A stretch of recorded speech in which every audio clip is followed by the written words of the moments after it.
Bhagavan Nithyananda has been revealing the conscious principles of Hindu economy recently. Specifically, what is not commonly remembered about Vedic civilization is that shastras meticulously detail economic equity for all citizens, as well as political, medical, and environmental civilizational solutions, in addition to the more commonly known contributions of Hindu civilization, such as spiritual and emotional solutions, including Hindu rituals such as yoga. Bhagavan Nithyananda has already shocked the world in systematically elucidating the true strength of Hindu history and the conscious principles of Veda's agamas, which flies in the face of the modern abuses of Hindu life, made popular throughout British occupation and subsequent brutality of the media mafia cult and other anti-Hindu, anti-life demons and devils. To learn more, visit the HDH Nithyananda Paramashivam Facebook page and follow live satsangs daily at 8 p.m. India Standard Time at www.nithyananda.tv. Last week, 28 accused people being held in relation to the April 16th brutal planned lynching of 70-year-old Mahant of Juna Akhada, Kalpvriksh Giri Maharaj, and 35-year-old Mahant Sushil Giri Maharaj and devotee Nilesh Telgade in Palghar were released. The 28 accused in the case were released on default bail after no charge sheet was filed for 90 days. The sham scandal was covered up by the mass media mafia cult as the lynching was barely reported on until 2 days after the murders, when videos of the murders made rounds on social media. Now, the arrest brigade has thus far resulted in setting all assailants free, in tune with the original intention of the lynching of Hindu leaders itself.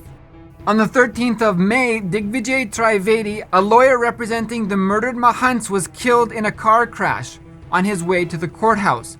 In the same month, another Hindu temple in Palghar was burglarized and ransacked, and the temple priests assaulted.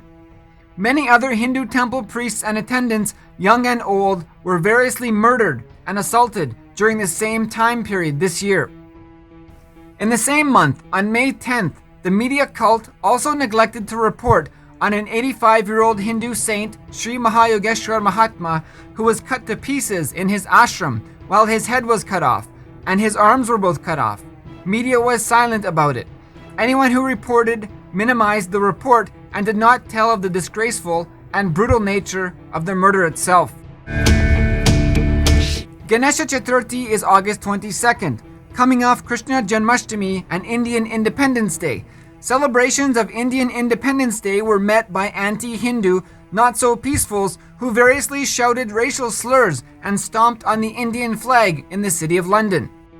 Now, the Delhi Pollution Control Committee is officially advising Hindus not to celebrate Ganesha Chaturthi, or at most, to immerse Lord Ganesha into a bucket at home.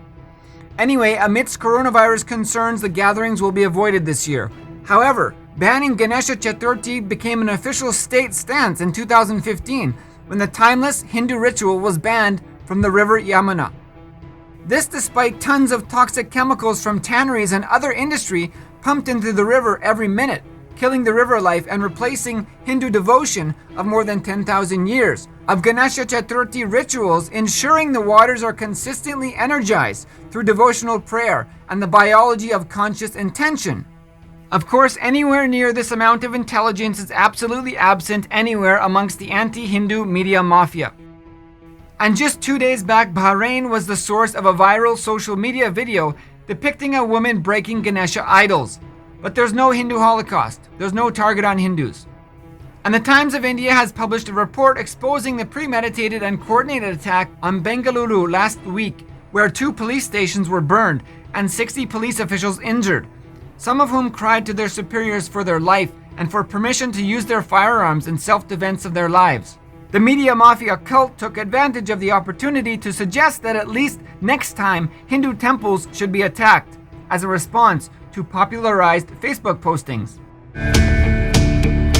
For all healing needs and more for yourself and loved ones, learn to share healing amongst friends and family from tinyurl.com/unclutchinginfo. And if you would like to become part of a global solution for Hindus, visit kailasa.org/global services.